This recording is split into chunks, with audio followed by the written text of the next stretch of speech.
નમસ્કાર, હું છું પ્રિયા અને તમે જોઈ રહ્યા છો જનતા કી જાણકારી ન્યૂઝ।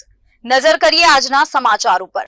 વઢવાણ રામીમાળી સમાજ દ્વારા રાજાશાહી વખતે ભવાઈની પરંપરા જાળવી રાખી છે, ત્યારે આજે નોમના દિવસે મહાકાળી માતાજી વેશ ધારણ કરવામાં આવ્યો હતો। વઢવાણ સમસ્ત રામીમાળી સમાજના અંબે માતાજીની અલૌકિક મૂર્તિ આશરે 175 વર્ષ પહેલા બનાવેલ મૂર્તિ નવરાત્રિમાં પધરાવવામાં આવે છે ને ચાચર ચોકમાં માત્ર પુરુષો દ્વારા ગરબા ગાવાની પરંપરા છે। નવરાત્રિ પર્વની ધામધૂમથી ઉજવણી કરવામાં આવે છે। નોમ દિવસે બહુચરાજી માતા 1 વર્ષ મહાકાળી માતાજી વેશ ધારણ કરવાની પરંપરા ચાલી આવે છે, ત્યારે આજની યુવા પેઢી પણ જાળવી રાખી છે ને વિજયાદશમીના દિવસે ચાચર ચોકમાં નવચંડી મહાયજ્ઞનું આયોજન કરવામાં આવે છે।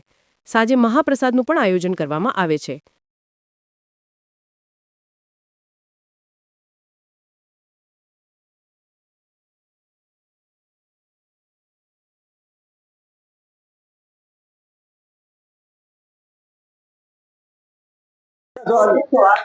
આ અમારી ગરબી આશરે 150 વર્ષ થયા છે, પણ એથી પણ જૂની ગરબી છે એવું અમારું માનવું છે।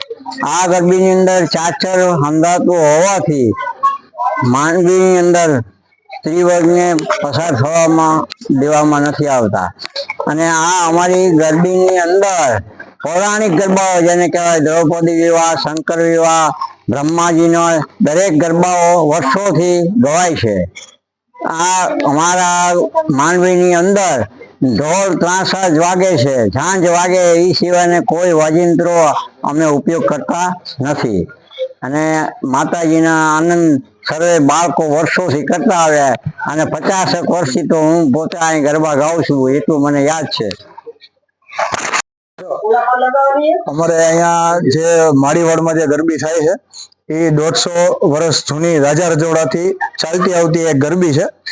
દર વર્ષે અમારે અહીંયા માત્ર પુરુષો જ ગરબા ગાય છે, લેડીઝ ગરબા ગાતી નથી। અહીંયા ચાચરની ગરબી થાય અને ભવાઈ પણ રમાય છે। અને બીજું કે અહીંયા 1 વર્ષે બહુચરમાનો વેશ ધારણ કરવામાં આવે અને 1 વર્ષે મહાકાળીમાનો વેશ ધારણ કરવામાં આવે, અને આ વર્ષે મહાકાળીમાનો વેશ ધારણ કરવામાં આવશે। અને માતૃશ્રીમાએ અને સ્મશાને અમારે માતાજી જઈને પછી પરત અહીંયા અમે માળીવાડમાં પાછા આવીએ છીએ।